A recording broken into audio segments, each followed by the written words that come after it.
Actually, before we get into the card, bro, did you see Muhammad Mokaev's knockout? No. Do you remember who Muhammad Mokaev is? The Yeah. flyweight? Nobody liked him? Yeah. Yeah, that was him. That's his second fight outside of the UFC. What do you think he needs to do for the UFC to bring him back? Or do you think he's ever going to be back in the UFC? He's not coming back. He's 16-0. He was 8-0 in the Dog, UFC when the UFC cut him. He was 8-0, and nobody's ever done that, bro. Go That 8-0 doesn't- and get cut? your record doesn't matter, bro. It's relationships. UFC has already proved that with multiple fighters. But I think this might be the only podcast where both takes are going JDM rather than Islam Makhachev.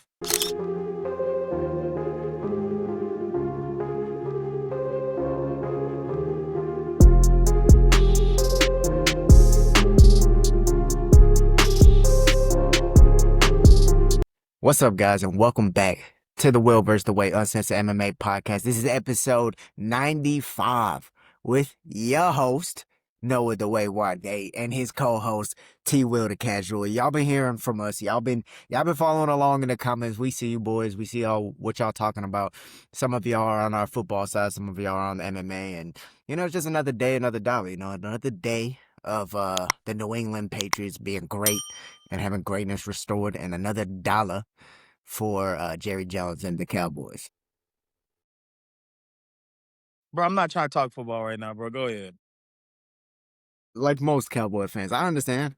I get it. Nah, but the real reason we're here, obviously, UFC 322. It's 322, right? And that's crazy. That number just feels weird, bro. I remember my first event was, my first full card watching was UFC 189. Watching from the prelims all the way to the main event. So it just feels weird. 322. But crazy card. So crazy that we really got to dedicate the whole episode to it. So y'all gonna get a full episode of the Will vs. the Way parlay. And we've talked about this card in the past, right? For the past month almost. It feels like everybody been talking about this one. Oh, there's a fight night. This is okay. And then 322. We talk, right? And there's just so many good fights on it. I mean, we have two double champ fights going on, right? Well, I guess the UFC. What's up with the UFC not letting people be double champs? What do you think is up with that? That shit lame, bro, because they really holding on to the belts, man. They the people with all the cocaine on the block. Everybody got to go through them. You got to distribute this out, bro. Everybody need to turn. But just because I get my cocaine from Jimmy, I can't get it from John too? No, there was a saying back in the day. My dad would tell me this all the time. It ain't no fun unless we can all get some. And if there's one person holding two of the belts, all of us not getting none. I see what you mean. Dog, you gotta have rotation. Would you actually say it's a good thing then for? Well, are you saying it's a good thing for the promotion then, or a good thing for the fighters? It's definitely not a good thing for the fighters because it's legacy. But it's a good thing for the promoters because they're making more money. But you don't think that the belt being able to stay in that division gives other fighters beneath them more opportunity? Dang, man. And then when they get there, they're going to sell. We've seen this plenty of times. We've seen fighters come up from the bottom. They get to the top, get rocked. Get shat on. Because, bro, you got to peep. The top 10 fighters going to stay there for about 5 to 7 years. And then they start getting old and their bodies start failing them. And then that's when usually that's when usually the guys from the bottom start coming up. I mean, but that's how Charles Oliveira became champ. And he sold tickets. Charles Oliveira didn't get shat on. Charles Oliveira, the only reason he got a title shot opportunity was because Khabib retired. Charles Oliveira didn't get shat on. And that's what I just said. Those top contenders, they stay there for about 5 to 6, 5 to 7. And then their bodies or their mama want them to quit. And then it's over. You know what I'm talking about?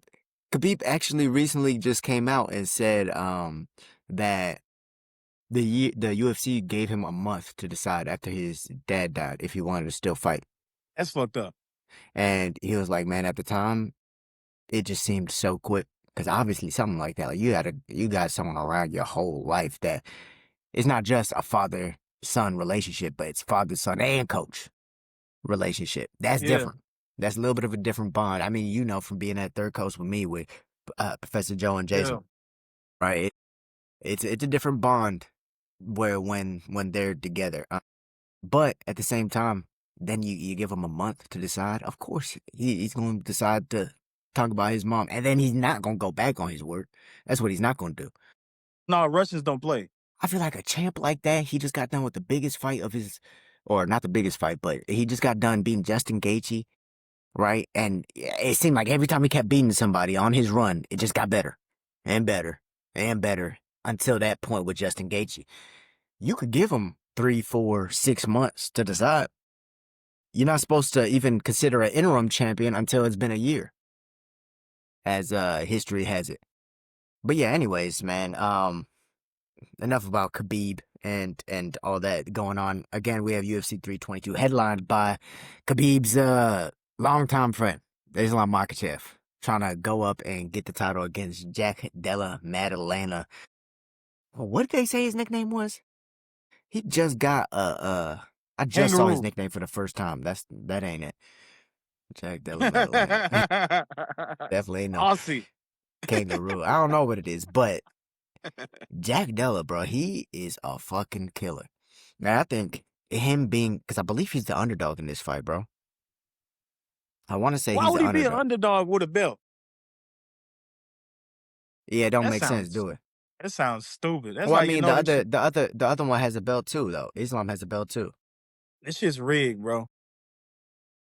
But if you want to know how good of a fight this is, regardless of where the fights were taking place at, Islam Makhachev and Jack Della Maddalena one has been undefeated for 3,800 days, the other for 3,500 days. That's crazy, bro. That's like some pound for pound shit. 3,000 a year is 365 days. I ain't gonna lie, that's wild. That's like 10 years, bro. That neither of them have lost. Nobody knows how to lose in this fight. You want to know something even crazier, bro? Yeah. Jose Aldo had the belt for 10 years. Had the belt for 10 years. Yeah. When Conor beat him. You saw what happened you saw what happened then. You saw what happened then. Yeah, we saw it. But that's not the only double champ status fight we have on the card. We got Valentina Shevchenko, the assassin, versus Weili Zhang, moving up from women's strawweight. Big back. For sure. But yeah, this card is honestly, I don't think there is a single bad fight on this card, including the women fights. Yeah, there's not a single bad fight on this card. And we're gonna break it down all for you guys. Now. Hold on. Let me go get a straw for my gun. Hey, before we get back into this, I know you've seen Travion Henderson go crazy. Dog, listen, I'm not having another conversation with you about the Patriots. So now you're good. Now we're good. You don't want to talk. Now we're good. You don't want to talk. But when we were winning 4 games. We talking about the card, and you want to bring these side ass Patriots right back into this shit. I'm good, bro. You got it. Travion Henderson. Woo. All right, boom. You're gonna tear his ACL. Got it. That's crazy. Drake May, #1 MVP candidate. Okay, Drake May. I told you what was gonna happen. He has a concussion. They're just letting him play. I'm not trying to get it. And he's still balling under control. All right, let's see how that goes for you. I'll be the first nigga on your phone when y'all lose. Oh, actually, before we get into the card, bro, did you see Muhammad Mokaev's knockout? No. Do you remember who Muhammad Mokaev is? Yeah. The flyweight. Nobody liked him. Yeah. The one who was like super angry with Manel Copper, and was like the boring ass fight. Yeah. but before that, no, you know, everyone was calling him boring before that, and then that kind of made it worse. But honestly, before that, he was not boring. Do you not remember the fight where he got his knee bent in half, came back and finished the dude? See, we are back to this. You choose to like fighters that nobody else likes. I don't know if it's from a training aspect or it's not personable because they suck. They're horrible. Nobody liked their humility. I don't know why you like it. He wasn't even humble, really. He was saying, I'm going to be champ, youngest champ ever. And he just wanted his opportunity. You saw what happened when he got He just wanted his opportunity. He's still undefeated. Trash. Mokaev, you remember how he got cut, right? It was after that fight that pretty much they were like, he's hard to work with. Because he was getting in fights backstage with Cobb and he was doing all kinds of shit. I guess contract negotiations were also probably hard. But this dude, he went to Brave. Brave decided to pay him. And apparently it was a lot of money, mostly in like sheep and land. And no, for real. You know, it'd be like that. Yeah, it'd be like that. You told me I was capped. But yeah, pretty much. He went to Brave. First dude they gave him was a can. I don't really know about this guy. But he won the first fight pretty easily. This one was beautiful though. He hit like a beautiful like lunging double kick. And then after the foot hit him, because he hit him with a round or a side kick and then a round kick without putting his leg down. That was him. And then when he dropped it, he boom with a jab and just slept dude. Yeah, that was him. That's his second fight outside of the UFC. What do you think he needs to do for the UFC to bring him back? Or do you think he's ever going to be back in the UFC? He's not coming back. He's 16-0. He was 8-0 in the UFC when the UFC cut him. He was 8-0, and nobody's ever done that, bro. Go 8-0 and get cut? Your record doesn't matter, bro. It's relationships. UFC has already proved that with multiple fighters. Because there's plenty of fighters overseas that haven't lost in some years, and yet they still will make their appearance in the UFC. It's about relationships, bro. And if Dana don't like you, you're not fighting for him. Yeah, it's true. I don't even think it was really Dana who had the problem. I think it was Hunter Campbell and Mokaev. That's Dana. That's undercover Dana. That's So, really though. Yeah. Yeah. And he's more in the works than Dana is. Dana's just the face. But do you think the UFC should give him another chance though? Hell no. Fuck that dude. That dude was annoying. Little ass 125 pounds. You don't get your little bitty ass on the goddamn. Trying to hit that shit.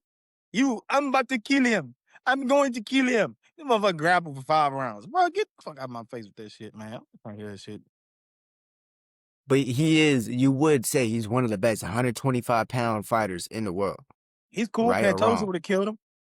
You don't know that. You don't know that till they fight, bro. You don't know that till they fight. And he was right there, about to get a title shot before this happened. What if? I told you.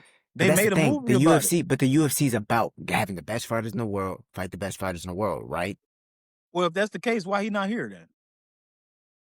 That's a good question, bro. Y'all let us know in the comments down below. Come on, villains. All right, man. All right, here we go.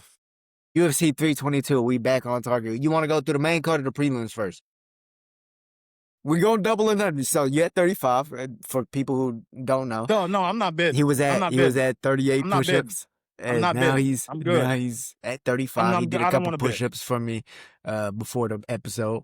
Since he wanted to come on this camera with disrespect. I don't want to bet. You're good. You have to have 2 to agree to this, and I don't want to do it. So you want to just stick with your 35 push-ups? Yeah, I'm good. I'm not finna get 90 push-ups because the way you act. No, I'd rather just have them all. You got too much dip on your chip. Well, I'm good. I'm good off them shits. I'll bet on the main card only. I'm not betting on no prelims. I'm not doing it. Main card only. That's you it. Gotta understand. You're forgetting what this whole show's about, T. Man, you are the casual, which means you will do your casual amount of studying, which is good for the main card. You be hitting on the main card. Yeah, you be hitting. Yeah. But they also need, need the way. You know what I'm saying? They need to understand that I'm going to be looking at the guys who are on the prelims as well. Yep. And I'm going to casually bet on the main card. I'm not fuck that. I'm not doing it. Well, don't work like that, bro. If we're not betting the full card, then I'm going to just have my 35 push-ups. Then keep them, Nick. So you ain't never going to get your push-ups back, T? Not this one. Shit, nope. Really? Really? I feel like we have a lot of the same picks, man. You should be pretty confident in what you're thinking. And plus, honestly, I think this is the one. Because you're saying this because you don't like betting on prelims. Nobody does. You don't see a whole group of people saying, I'm about to run to the prelim. The thing, no, that's what most people win money off is the prelims. because that's where you see the most like mismatches and things like that as well. Anyways, are you sure, bro? You know a lot of these people. This probably be your best chance at winning a full card parlay. I'm not gonna lie, without getting just extremely lucky. Yeah, 35 push-ups. So if we double or nothing, if I win, you'll be at 70. But if you win, you'll be at 0. And you got a chance to get me on the next one. These are on-call pushers, by the way, villains. For those of y'all have All right, no, I'm just betting now 40 started of tuning them. in. I'm betting 40. No, you can't bet more than you have. It's double or nothing. No, I want to bet 40 push-ups. This is the biggest. It's the biggest card. It's the biggest card of the year. I want to bet 40. I don't know, bro. That Marab and Josh Van and Pantoja one, that's gonna be pretty big too. Marab and Peter Yan? Islam Two? is Islam Islam is a and big Della. star. You For tripping. sure. This is the biggest card of the year. And Big Back going against the sniper, you tripping.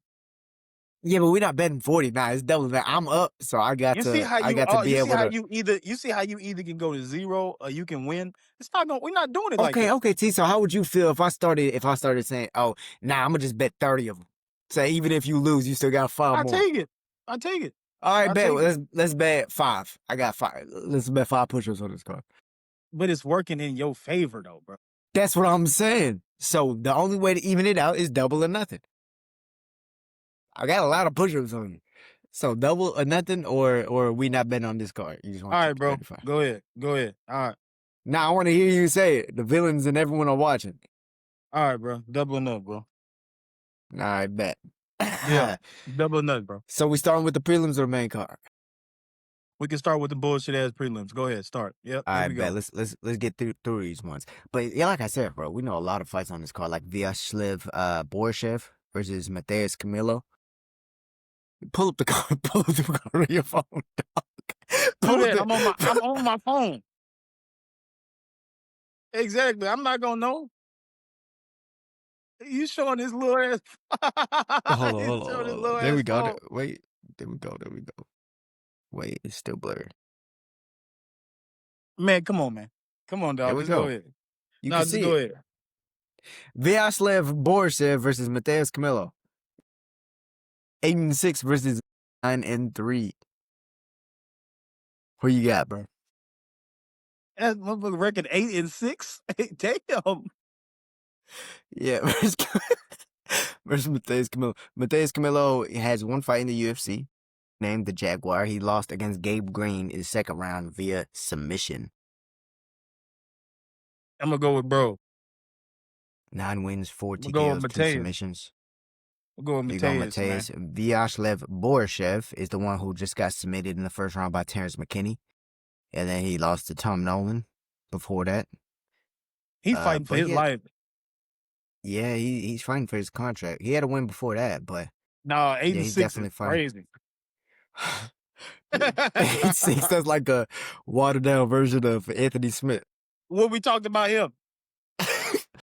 55-47. Wow. All right, bet. You got, I got Matheus Camilo too. I feel like they're just bringing in the young gun to knock him off. Okay, Basim Gore Susakayev.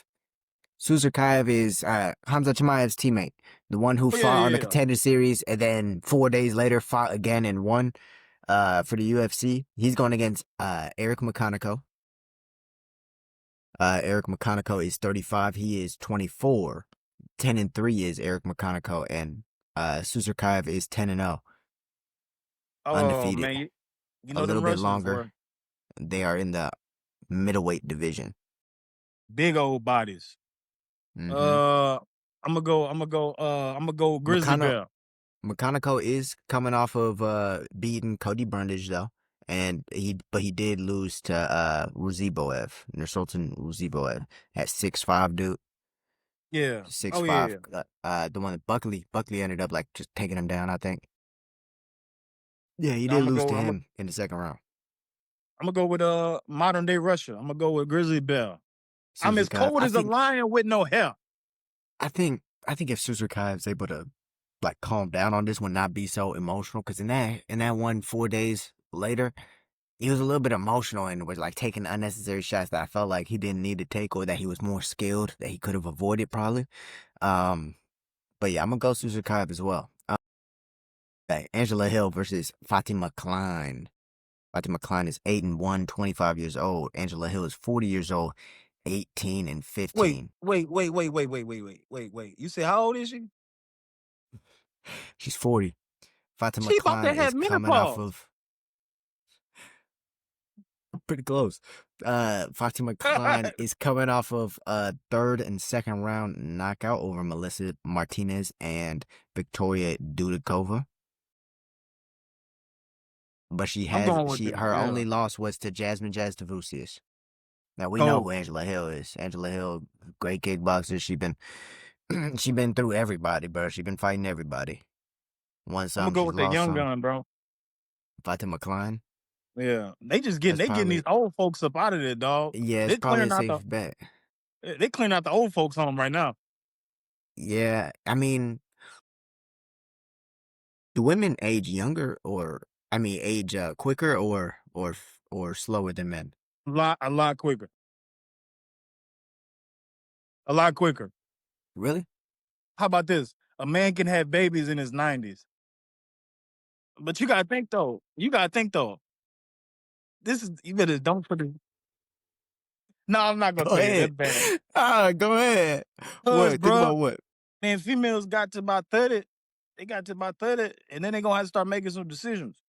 Because if you wait till 30 and ain't no dude walked around and said, I'm about to plant this seed, you about to start adopting in this month.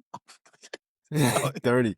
Nah, 30 is still a good age to have kids. No, it ain't. 30 old as hell for a It ain't prime age, but nowadays I feel like most people who are having them, like, when they want, are having them in their 30s. Just because, like, everyone's working and stuff, focusing on career at first, and then they end up. And then you an old ass mama. You were. It's true, but I mean, it is what it is. It is what it is. But 20s is what's the word? What's the norm? That's prime age to be. It's easier to have kids too. It's easier to have kids too. For sure. Yeah. Pat Sabatini versus Chepe Metascal. Oh, that's a good fight. Yeah, Pat Sabatini is majority a grappler. He did get knocked out by or not knocked out. He got submitted by Diego Lopez. This is the featherweight division. Chepe Metascal. I believe he fought at the Sphere. He's a scrapper, bro. He's of course has that Mexican style. He's come off of three decision wins. He beat Morgan Sherry, Damon Jackson. That's a good win. Ricardo Ramos. Those are all three good wins. And now he's fighting probably the toughest fight of his career against 20-5 Pat Sabatini. They're only separated by 2 years. Pat Sabatini is 2 years his elder. 1 inch reach advantage and height advantage. I'm going. You've seen Pat Sabatini fight. Ain't no way you haven't seen him fight. Yeah, I'm going to put them Dukes up Mexican trucks. I'm going to throw them things chicken wings. Yeah, I'm going, bro. Chepe Metascal. Yeah. Okay. And a decision win. That's not a bad bet. Pat Sabatini's coming off of a first round submission on Jonathan Pierce and a third round decision against Joe Anderson Brito earlier this year in April. And I'm gonna go Pat Sabatini, bro. I think this is the first one we're gonna disagree on. I think Pat Sabatini, he'll show he's still a vet at the end of the day. He's a vet and a great. You know what happens to that striking whenever grappling, takes place, right? Now Mexican striking is gonna be a little bit different because they don't care, tired or not, they're gonna throw them and walk forward. So it's a little bit different. But I think Pat might be able to also catch him in something. I feel like his ground game is good enough to where if he gets you down early and starts putting you in these transitions and he has enough time to read your ground game, if you're even good enough, then he's gonna be able to put you away. Yeah. So that's the first one we're gonna disagree on. All right, bet. Next fight is Kyle Dawkins versus Gerald Meerschaert. GM3 versus Kyle Dawkins. They both cold. Gerald Meerschaert 37, Kyle Dawkins 32. Meerschaert obviously has more of that boxing and grappling background. Does not move his head. unfortunately. So he be getting knocked out sometimes. But Kyle Dawkins is coming off, and Kyle Dawkins is also coming off that first round knockout of Michel Pereira. First round TKO. But before that, he got knocked out by Eric Anders and Roman Dolidze. They both cold. Yeah, I know. But so who you thinking in this one? Kyle Dawkins or Gerald Meerschaert? Gerald Meerschaert is 37-20. He be getting his ass hit though. He He gets knocked out. Hit. He's good for a knockout once a year. I'm going Dawkins. Nah, he be getting his ass hit. Nah, I've been seeing this dude wobble. Dawkins been slept over too though. He believe, is it him who's a cop or I think his heavyweight brother actually is a cop. Michel Pereira ain't no joke though. He coming in with bad intention. He ain't, yeah. Yeah, and to be able to knock him out in the first round is good on Kyle Dawkins. I'll probably go. Fuck. Yeah, I'll probably go Kyle Dawkins too. I'll go Kyle. Man, you a what? My bad, go ahead. Nah, go ahead. Nah. You wanted me to pick first? Is that what you're talking about? You're picking first all these times? Go ahead. If you want me to pick first, I can pick first. No, it's cool. It's cool. It's cool. No, it's cool. It's cool. My bad. All right, Malcolm Wellmaker versus Cody Haddon. Wellmaker has been getting a lot of hype after that Christian Moutinho knockout. Man, I think he's knocked out actually everyone he's won against. He knocked out Cameron Simon. That was impressive. Knocked out this dude on the Contender Series. Cody Haddon lost to Dan Argueta by a decision. That was his only loss. He was 8-0 before that. That was his first fight in the UFC. What's the age difference? Wellmaker's 31. Cody Haddon is 27. More importantly than the age difference, you gotta understand what the style difference is. Damn. Well, okay. Cody Haddon talking about allow me to reintroduce myself. My name is. Yeah. Find his record. Cody Haddon has 5 knockout wins and 2 submission wins. His only loss came by a decision. And he'll mix it up too. And only 1 win has came by decision. So this is bound to be fireworks for sure. Like I said, every fight on this one is good. So they're gonna probably slug it out. I wouldn't be surprised to see him mix it up against Wellmaker, since Wellmaker, I think, started fighting like 5 years ago. I believe his first fight was like 5 years ago. And he's been like training for 5 years, something crazy like that. He's very young in the game, for being 31 years old. So I won't be surprised to see Haddon mix it up. But I'll go ahead and decide first, bro. I got Wellmaker. I got Wellmaker on this one. I think I'm gonna take the momentum. I think Wellmaker, 3 wins on the UFC network. Do a lot for your confidence. Already haven't slept everybody. So I like his setups. I like the way he strikes. I'm gonna go him over Cody Haddon. You said you got Haddon? All right, cool. How you see him getting it done? How you see him getting it done? Okay. I think they just slug it out. This ain't gonna last long. This one probably gonna be quick. Let's get this shit over with and get to the main card. I'm talking about that's how they gonna throw. Yeah. All right. This one not gonna last long. Honestly. Yeah. I really don't see that one going to decision either. So bet the under. If y'all don't know who to pick, just bet the under. But Erin Blanchfield versus Tracy Cortez. Now that's where it gets interesting. You know where I'm going. Tracy already she just lost to Rose, eyelash flying off and whatnot, and then she got a win after that. She got a win over Viviane Arujau, who's a good fighter.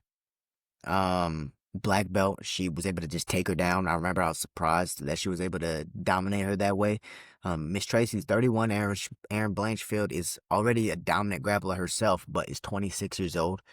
I think she was the only or first woman to win at EBI, which is a very well-known grappling competition, the Eddie Bravo Invitational. And yeah, so Erin Blanchfield, I believe she only has 1 loss in the UFC, 1 or 2. She lost to Manon Fiorot. Yeah, that was her only loss, bro. She has wins over Molly McCann, JJ Aldrich, Tyler Santos. That was impressive. Jessica Andrade, who she submitted. She beat Rose Namajunas after losing to Manon Fiorot. So they're both looking to double up and go 2-0 in their last two. Miss Tracy versus Erin Blanchfield, who you picking? Man, you already know where I'm going. I'm all the way with Miss Tracy. You going Miss I'm all the Tracy? way with Miss Tracy. Why? That's a Why? fact. Why? Why? Because What I you know mean you've seen why? Erin Blanchfield as well. I know Yeah, you've seen her fight as well. What makes you say that Tracy Cortez is gonna win that fight? because her hands are getting a lot better. She used to rely on that ground game way too much. Now she started throwing them. When that eyelash came off and she got mad, boy, you saw that right hand was fierce. Yeah, she Tripping. was throwing them. I'm going Miss Tracy, bro. She really starting to throw them things. I mean, at the same time, I've seen Blanchfield, even though at some points it looked like she didn't have the skill on the feet to really come forward patiently and box it out. Like it seemed like her striking was always mainly to set up her grappling, which had gotten her so far. I believe that was against Manon Fiorot that it really showed that it was like, fuck, she doesn't have that middle ground to be able to get in, Yeah. stay balanced, and not like be leaning whenever she's throwing punches, right?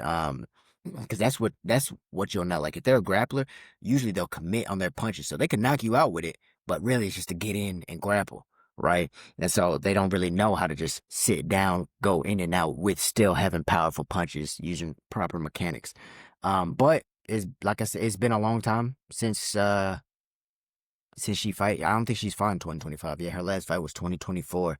Hell no. In November against Rose Namajunas.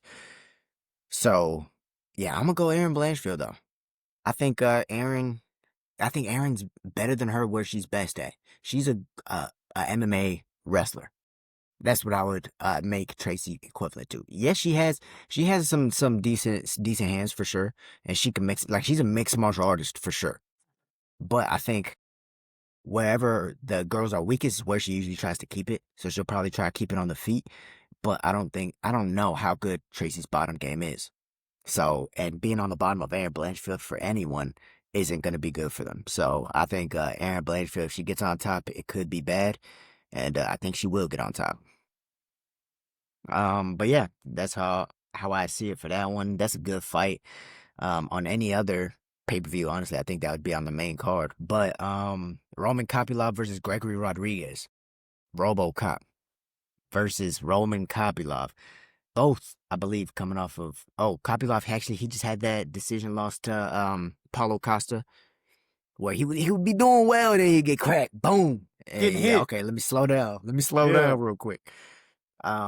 Before that, he had a decision win over Cesar Almeida, who is one of the kickboxers who beat Alex Pereira. So that was impressive because he mainly kept that one on the feet, implemented some clinch work as well. Before that, he lost to Anthony Hernandez by submission, which I'm not surprised about. But yeah, Roman Kopylov or Robocop, Gregory Rodriguez, who you got? Damn, bro. Fuck. Oh, this is a hard Because one. Robocop is gonna come forward. He ain't gonna throw them out. We all know he is. It's And he really get it's hit like too. He does. That's the scary part. Because really, it's like is Robocop gonna use his grappling? Because he has great grappling. He just don't use it. For whatever reason, he just don't use it as much as he could. I think we're gonna disagree on this one. I'm gonna go RoboCop, bro. I think we're gonna disagree then, because I'm going RoboCop as well, brother. I'm going RoboCop as well, and it's not like you could easily say Roman Kopylov. Like I don't know if it's a pick'em. I'd have RoboCop maybe like a minus 200 favorite, just because of that grappling background as well. Like he's a jiu-jitsu. I believe he's a world champ. He's a jiu-jitsu world champ. Practitioner. Exactly. And like I think in his last one he actually used it a little bit. He still threw them those for sure. He's gonna throw them and hurt you and probably get hurt too. But if and when he grabs those legs, it will be a nightmare. I mean, he ran through Jack Hermanson. He throw He good ran through elbows him. too on the bottom. Yeah. Yo, bro, heavy, big boned. Vicious. Just, God damn. I wouldn't want Vicious to be on the end of elbow. those. And then against Jared Cannonier, that was a good fight. Up until Jared ended up finishing him. He almost had Jared up out of there. But he just tried to strike too much. And before that, I think he was on like a 5 or 6 fight win streak. Always exciting fights. I think this one gets him back in that like contention to be fighting top 5 again, bro. I think Robocop gets it done. And Jared Cannonier got old man hands. Well, he's been mowing lawns since he was 10 and chopping Mowing lawns, wood. he been chopping logs, yeah. No, I don't know. Jared Cannonier is the weirdest fighter to me, bro, but it worked, I guess. Ain't weird, bro. He's a 40 student of years the game. old. But a student of the game. And keeps his body Yeah. like a fucking temple. Yeah. Bo Nickal versus Rodolfo Viera. This is a fun fight for any real martial artist, bro. If whether you're a wrestler and you're on that side of martial arts, or you're on the more MMA side of martial arts with jiu-jitsu, bro, you feel like this brings every grappler together. I'm gonna tell you how this gonna go. I'm gonna tell you how this one gonna go. You ready? When you in school, bro, you get your ass whooped, bro. Whoop your ass. Everybody laughing and shit. You go home. Who's laughing at you getting your ass whooped? Bro, I mean, people at school. Okay. You go home, Dad, I just got my ass whooped. Special. Yeah, Dad, I just got my ass whooped. I don't know what to do. The first thing you do is when you go to school or something, when you see him, it doesn't matter if he looking or not. I want you to hit him as hard as you can. And then if he falls, I want you to keep hitting him. I don't give a damn if he looking or not. I think Bo Nickal got embarrassed so bad by that big ass dude that just lost recently and a couple cards ago. He's gonna come out. He's gonna come out in a phenomenal shape. First of all, you could tell his gas tank was terrible. It wasn't his fault. He was getting beat in the body a lot. So I mean, there's only so much you can do. I mean, you can't say my gas tank bad if you nah, he got kneed right in the solar plexus, and he smiled. And it hit too. Yeah. So I think he smiled afterwards. He's like, "Fuck." I think Bo Nickal reclaims that height. I just don't think he can. He can't settle for embarrassment because he's always been the best. Always. Everywhere he's been the best. That's actually an interesting take, bro. I didn't expect that from you. From as much as you was hating on Bo Nickal, talking about, he grabbed his pussy and all this shit whenever he got knee to the body, and you were talking about how he got knee to the body, started smiling, and you ain't like that. But I guess you came around. I guess you came around and figured out that martial arts is about improving yourself, dog. You gonna fail. Yeah. It's only a matter of time. You gonna fail at some point. It's about what happens on the other side. What happens on the other side of that failure? That's what makes you a legend, and that's what makes you an afterthought. But at the same time, Bo Nickal, yes, great wrestler, great wrestling resume, one of the best wrestling resumes that we have at the UFC right now, probably the best. Aside from Triple C himself, who's coming up on his final fight.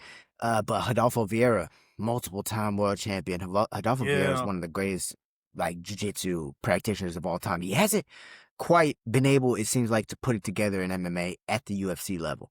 It seems like if he can't run over his opponent, that he can't really get the job done. It's not that he doesn't battle back from adversity or anything like that. It just seems like it's almost like he has so much muscle on him that it's like at middleweight, he's like a ticking time bomb for when he's going to gas out. Right? And jiu-jitsu guys, if you don't know, are used to just going 1 10-minute, 20-minute time limit or whatever the case may be. And it's just one controlled sprint. Right? So sometimes in MMA, you got to be able to pick it up a notch and then take it down. Find your little spots to rest. It's a 15-minute fight. Up and down. Parts that you're comfortable in, parts that you're not comfortable in. And I think that when you were talking about Bo Nickal getting tired against RDR, that was one of the reasons why he was getting tired, was that not only was he fighting a world champion who, in MMA, where he doesn't have that much experience, but it was a mental side that was taxing for him. Usually it's not the physical side. All these guys are in shape. Usually it's not physical. People come off the couch, have great gas tanks. How? How do they do that? Because they have so much experience. Like veterans, they'll come off the couch and be in phenomenal shape just because their experience allows them to not get overexcited at every little thing. Oh, he's close to me, I have to move. Maybe being comfortable with your defense that close to you will save you that much more anxiety and energy, right? Anyways, I might be getting too technical for people, but yeah. With that being said, I do think Bo Nickal's gonna bounce back, bro. I'm in agreement with you. I think he's gonna bounce back. I think this is still a tough fight for him, but he's also someone who had a grappling background, doesn't have the most experience. He's 11-3, while Bo Nickal's 7-1, so relatively the same amount of experience. And it's a fight to where it's like, if you're at the top of the division, like I know you want to be right now, he should be able to get past Rodolfo Viera. He should be You able to better stop win. Rodolfo from getting him to the ground, and he should be able to put it on him on the feet. Rodolfo's a big dude, but like you said, if Bo Nickal hates being not the best, then what has he been doing in the gym? He's in the Right? wrong weight class. He looks like he could be at welterweight. He could be He's at in the welterweight. wrong weight class, bro. These dudes, bro, you got Jiri talk about coming down in your weight class. But you better make a change, boy. You better make a move. You seen Jiri on Mighty Boss podcast? Jiri talking about you're talking about I was shadow boxing 1, 2, 3, 24 hours. 24 hours. Now, does that sound like some dumb shit?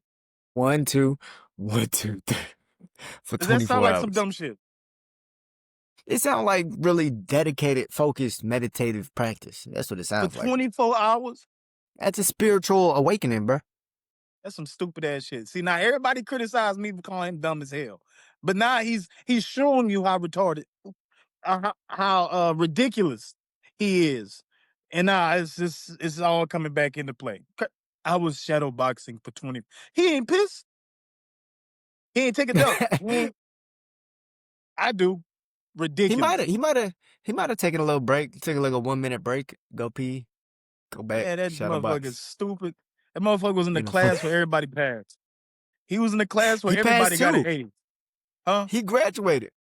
I bet you he did. He was in them same classes where everybody got A's. He has a master's, bro. I can tell you why. It was only 5 people in the class. All right. And the well, buses wasn't that long. You're stupid, dog. The buses were about this big. It's a little short. All right, moving on to the makeup. So many people were making a fuss about Bo Nickal being like moved down from the main card to the prelims. I just think they didn't finish the card yet, because with the all the fights that are on the main card, bro, like which one would you sub Bo Nickal versus Rodolfo Viera for?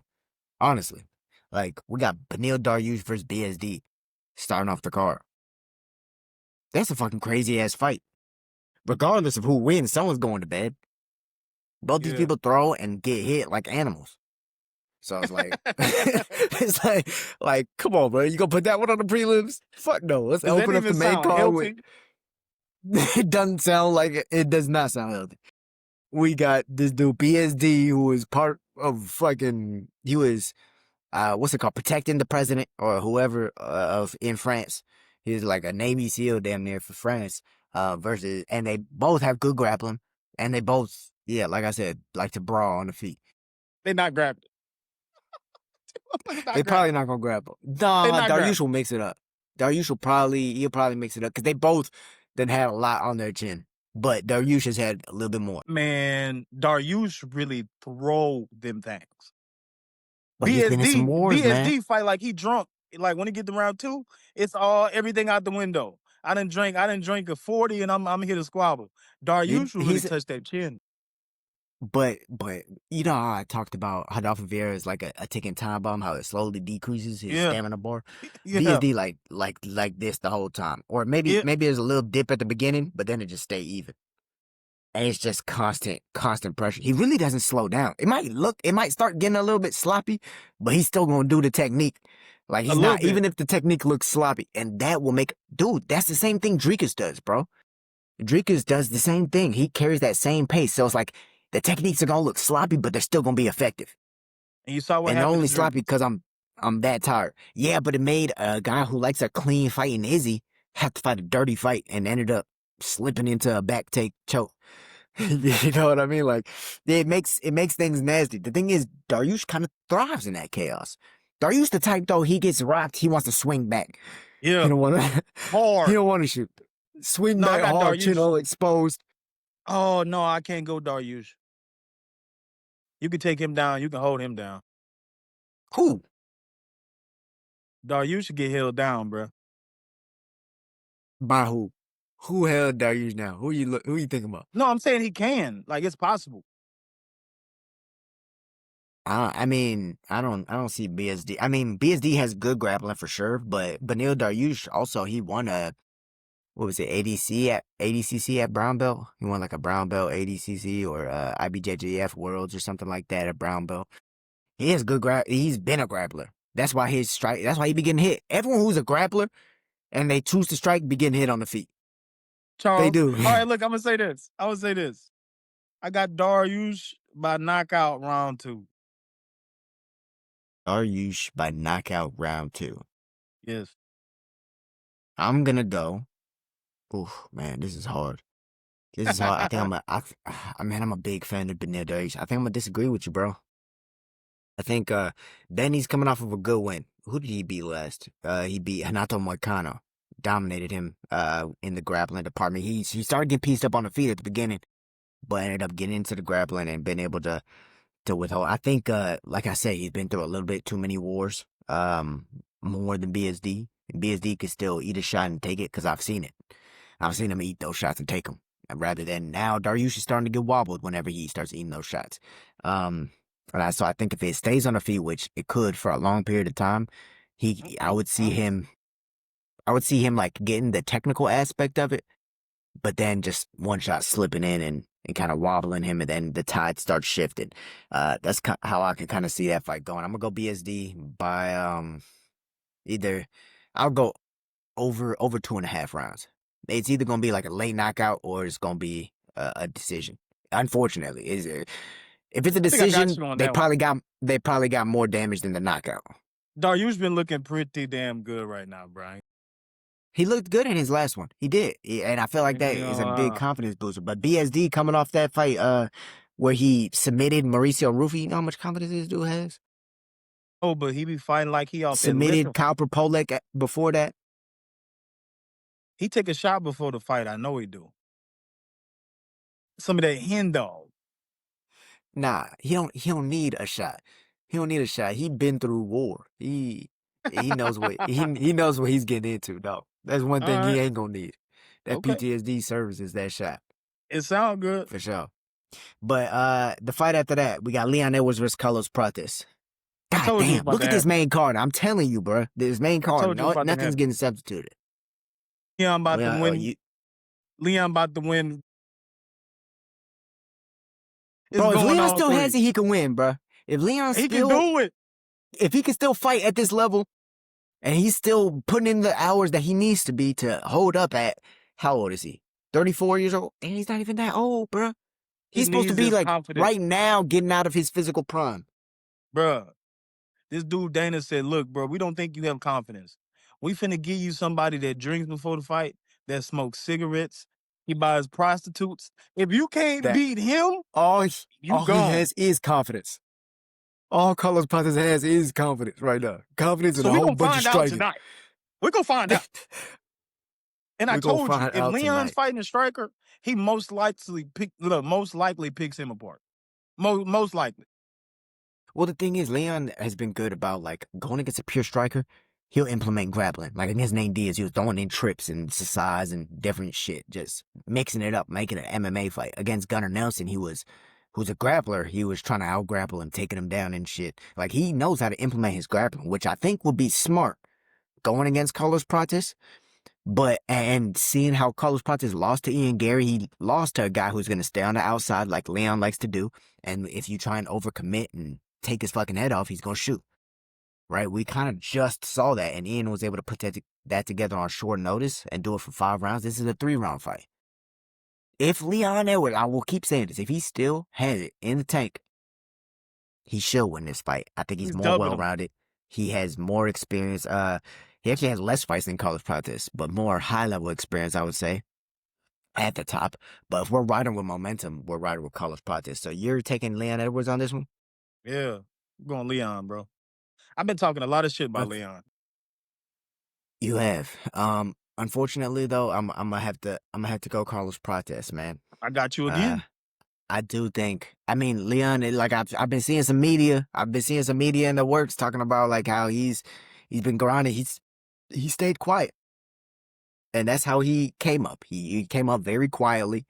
And so if this is gonna be the time, this is gonna be the fight, right? But Carlos Prates, I think, coming off his last, he knocked out what, Jeff Neal after that Ian Gary fight, and then he was on an explosive run before Ian Gary. You know Jeff Neal with them big ass shorts on. You know Jeff Neal finna get them big ass shorts, man. You know he wasn't gonna move out the way. He wear the classic shorts, the classic Reebok ones. They ain't even Venom.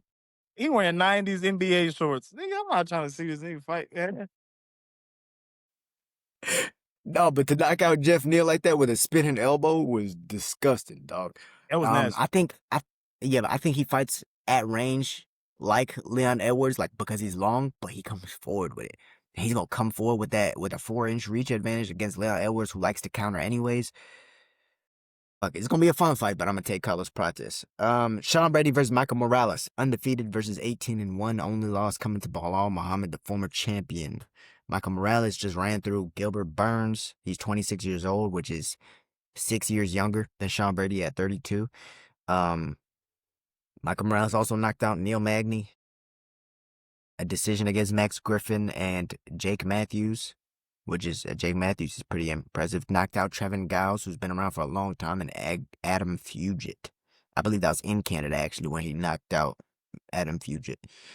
But yeah, Michael Morales he just seemed like he's just been physically more imposing than all his opponents. Like Gilbert Burns seemed a little old. Neil Magny been around forever, and he took it on short notice and just got slept over. But he did get him through Neil Magny. Neil Magny is the ultimate.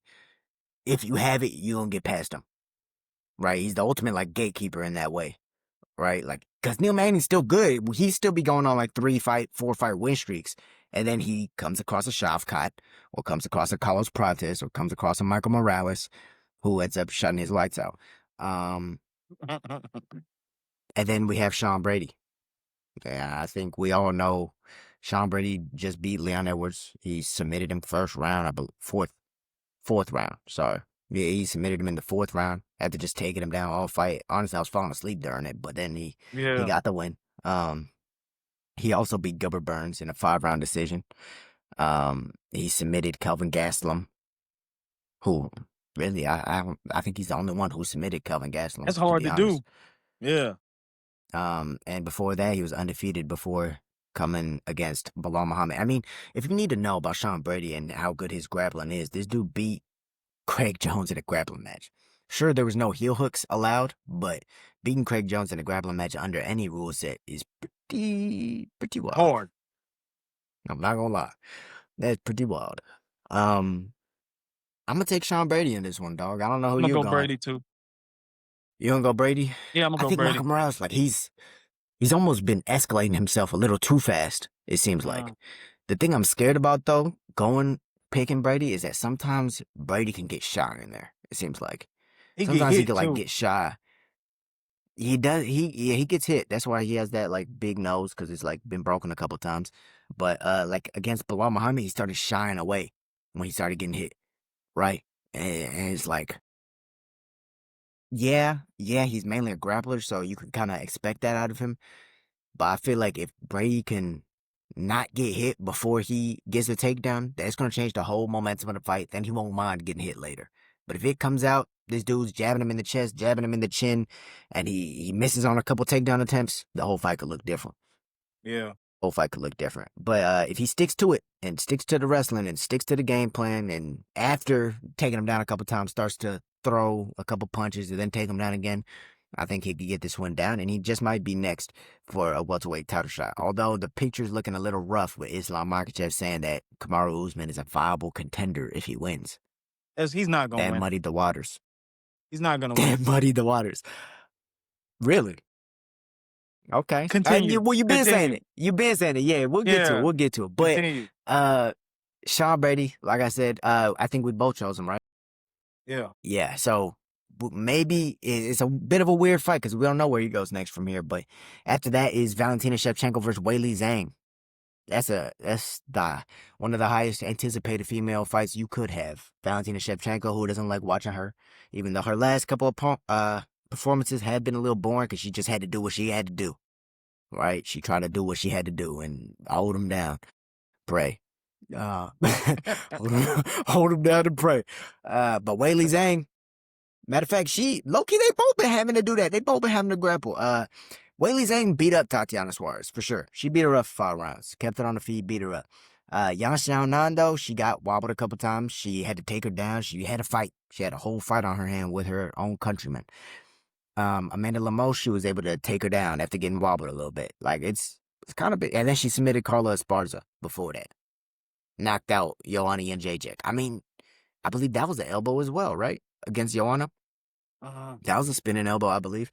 But yeah, Weili Zhang coming off of just a tear, bro. Honestly, that's probably the best tear that we've seen at women's strawweight. Like, we have Rose Namajunas, great champion. We have Joanna Jędrzejczyk, of course, the first great champion in that division. But as far as like just beating the best competition time and time again and being the champion for so many years as well, Weili Zhang, honestly, it's hard not to call her the greatest strawweight alive. And if she can get through Valentina Shevchenko, I think it would cement her as the greatest strawweight ever. I think she But rocks I don't know how Valentina. you're feeling about that. I think she rocks her the whole fight. I'm talking about just Valentina feet just gonna just stop working for the whole. But I'm gonna say it goes all 5, but I think she gets rocked 5 times in this. Really? Ugly rocks. Question like, is, do you think Valentina tries to take her down? Because yeah, she is after a she smaller get fighter. hit. After she get hit, yeah, absolutely. Only way she takes her Valentina's down like a is if she 12. get wobbled up. She's a 12-time Muay Thai world champion. What that mean? Valentina is 12. What that Beat mean? Joanna twice, Okay. 3 times actually, and then beat her in MMA Okay. too. Weili And can you know what bench she did in MMA? In MMA, she took her down because of the weight advantage. Weili benched 225 10 times for 3 sets. Lifting up Shaq. Lifting up Shaq. It really lifting him up. High C. Could have dumped him on his head. Weili got a different back than most women, bruh.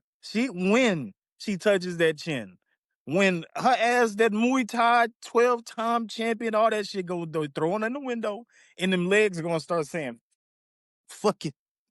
they go give up on her, and she gonna start shooting. So the couple of times we've seen Weili have some troubles with some high kicks, which Valentina will throw for sure. Rose caught her with a nice, like, more karate style high kick where she just snuck it up there. And I believe Ya Xiaonan was using the high kicks more to, like, or the kicks in general, to set up her hands, and then Weili just couldn't really figure it out enough to stay safe, so was just forced to kind of shoot. Man, it's so hard. This is so hard to really decide, but I'm gonna have to go with Weili Zhang, bro. It's so hard to decide, honestly, but Weili Zhang, I've been rooting for her for a long time, dog. Ever since I watched her in Vegas, I've been rooting for her, dog. I think that was her fight against the Tiny Tornado. Was that Tisha Torres, I believe? Where she dominated her on the ground. People thought she had no striking because she was standing up with all these girls, but then dominated her on the ground, and then I think fought for the belt like 2 or 3 fights later. I'm saying. Been winning ever since. That's crazy, bro. And that was a long time ago, bro. I was like what was I, freshman in college, dog? Hey, I've been graduated like 3-4 years. He's a dog. Yeah, I'm gonna use the real pronoun. Not too much. Yeah, no. All right, so we've been a real pronoun. All right, so we're both going Weili Zhang on that one. Now we get to the main event. The reason everyone's here, half of you probably skipped to it. But if you are now joining us, again, we got 35 push-ups bet on this one, double or nothing. T-Will owes me 35 on-call push-ups, and now we got Islam Makhachev versus Jack Della Maddalena. You were saying that Jack Della is gonna beat Islam Makhachev. Why do you believe that? I didn't say he was just gonna beat him. I said he was gonna saute his ass. You said Islam. I said he was gonna saute his ass. Outback Steakhouse, medium rare, and with his little pink in the middle. He gonna whoop his, bruh. What did I tell you? Islam really don't got them hoes. I've been saying this. He'll throw some long ass right hand. Stop. Hold up. He'll throw some long when he get nervous. What most people do. He'll throw some ugly right hand. Don't even go straight. He'll turn him motherfucker this way. Hope the knuckles hit. He'll throw some long when he get nervous. He'll throw some long ass, ugly ass combination and start that grappling shit. Now this is my problem. Ugly. He's gonna start to wrestle in the hopes of taking him down. And I remember the Bilal Muhammad fight very vividly. And the coach said, we need takedowns right here. And Bilal looked up and said, Coach, I just can't. If Islam says those same words, first of all, if he says that to Khabib, Khabib may shoot him in the ring. He may just fire off on him one time in the ring. If he cannot put him on the ground successfully, he's going to be leaking out his ears, eyes, nose, mouth, and his brain. I said it first. Go ahead. Go ahead, my brother. So I see what you're saying. I see everything you're like, where you're coming from. I see, I can see that. And Islam Makhachev has never had a problem taking anybody down. Let's just be straight up. There's never been a point where he says to his corner, I can't take him down. He's never said that. Not once. Against Dustin, he kind of chose to stand a lot of those times. But no, he showed good disciplined boxing in that Dustin Poirier fight, did he not? At some points when he was trying to shoot, yes, he did not get his head off the center line. It kind of looked like this, and before he shot, but he did show patience in that boxing range, which is what I was talking about for Bo Nickal. Talking about experience in those heavy exchanges. He did show a lot of patience in that boxing. Like, it didn't look like he needed to dive on a leg against Dustin Poirier. Again, Jack Della is not Dustin Poirier. And I mean, I guess I concur with what you're saying. If he does not get Jack on his back, he's going to be leaked up for sure. Yes. Because Jack Della, he's not just a good striker. It's not like Western boxing with some kickboxing influence. That's not what it is, bro. It almost reminds me of a little bit of like a MMA version of Marvin Hagler. That's kind of what he reminds me of, to where he's switching stances mid-combination, and as he switches stances, he can either choose to be defensively responsible, or he could choose to really fuck this nigga up. And that's and he's making that decision on a split like dime. It's a split second decision to where he's making it. Not only that, but then he also sets the table with his jab. You know what else he reminds me of, bro? You know who had that can move real quick, damn near you about to hit his chin, but you missed by this much, and he could... Bro, that's Conor. Bro, he got that little baby Conor in him on both sides. Well, no, I don't think he has that, like, touch of death, the way Joe Rogan explained it. I think what he does have... He doesn't have the touch that... It's going to hurt you, for sure. He's a big dude, and hurts. His bones probably hurt. But I think it's more... I mean, he sets the table with his jab. I mean, any good striker that can set the table with their jab would be able to eat off of it later. And that's what he does. He sets the table with his jab, and then everything else comes on afterwards. Whether he's jabbing you to the body, jabbing you to the chest against grapplers, he switches stances a lot, so it's going to be hard to find that lead leg. Even though Islam mostly upper body wrestles, like Greco-Roman judo style takedowns, dude, I've seen Jack Della try a lat whip throw in order to get off the cage. I've seen him implement these different martial arts of grappling, not just jiu-jitsu and the wrestling that everyone looks at, in order to get back to where he wants to fight, which is on the feet. If Gilbert Burns can't put you on your back, keep you on your back, and submit you when he's more of your weight class than Islam Makhachev is, it's going to be hard. Like, he got him down, but what was he able to do with it? Maybe he kept him down a little bit. But in a 3-round fight, he still couldn't survive that cage with Jack Della Maddalena. So now you have a smaller guy. Maybe he has... I don't even know if I would say better grappling than Gilbert Burns, because you really don't get better than that kind of grappling. It don't get better. We saw that with the Hamza fight. He has maybe better striking than Gilbert, but really, honestly, it's pretty much the same striker, just different styles. More defensive. He's a southpaw. Man, I didn't think that this was a good fight. I thought Ilya, he had 2 hard fights right in front of him. It was either Ilya that he was going to have to fight, or JDM. Both He very should have hard chose fights. Ilya. He should have chose Ilya because at least he could have big bodied Ilya. He could have big brothered Ilya at least. This motherfucker. But that's exactly why he didn't want to fight Ilya, though, because people were going to say, oh, Ilya was coming up from another weight class. He was too small or whatever. He wanted Ilya to get that, like, more recognition at that weight before he fought him. But now, with him saying if he wins, he's going to fight Kamaru or, like, might be fighting Kamaru, like, he would be a viable contender, that's another legacy fight. But I think Ilya is going to have to do another. He might actually have to do the Paddy fight, because right now it seems like he's waiting. Brother, when you look forward. Right now it seems like Ilya's. When you look forward and I'm not going to say he's not worried about the present, but when you talk about something that could happen if you win, you got to be worried about only winning. You can't just talk about, okay, I'm going to win and then this continue. No. Win the fight, let's talk business. If he has a smidget of, I'm worried about what I'm finna do next, oh, you about to see Tweety Bird. I'm telling you. Because didn't you just say Islam's not really the wrestling type of guy that goes for the legs? He's more of an upper body type of wrestler. Mm-hmm. That, I promise you that shit ain't I gonna mean, work. This big honestly, ass Jack big as hell. But for moving up a weight class, that is a better style. Like, if Khabib went up a weight class, I think he would have an even harder time than Islam is, because wrestling the legs of someone bigger than you is a lot harder than wrestling the upper body and just using their directions or their balance against them. Because that's what judo is for. But having to grab a leg and sling them down and transfer it to two legs while they're stiff and rigid and fighting you the whole time, and Pushing you're the underneath head. their whole body weight.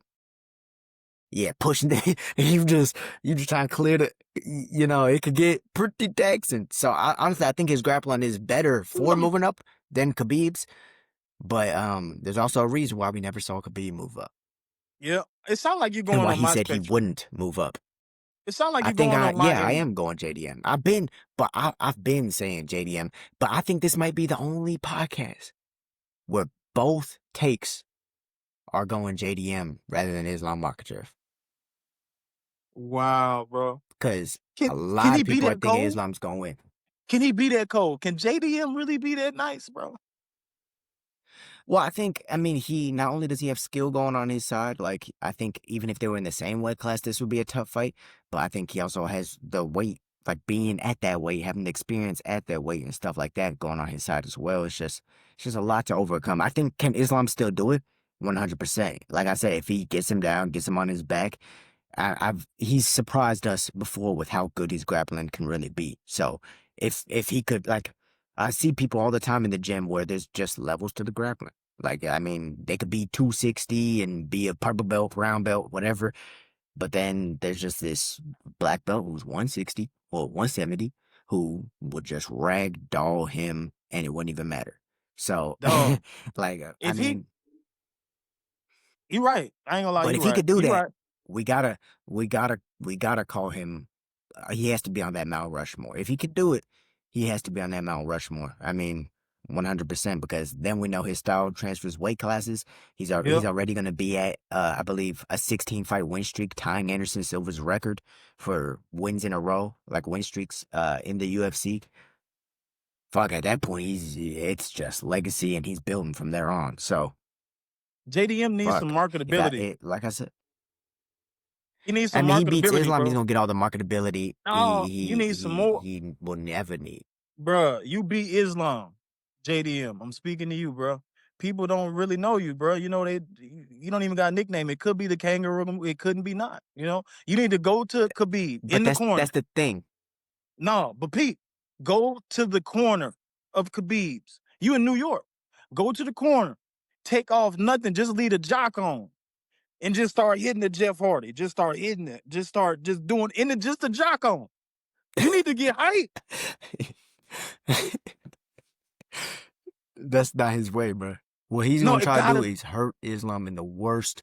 If he hurts Islam in the worst way possible, like you said, leaking from his ears, his nose, his mouth, and his brain.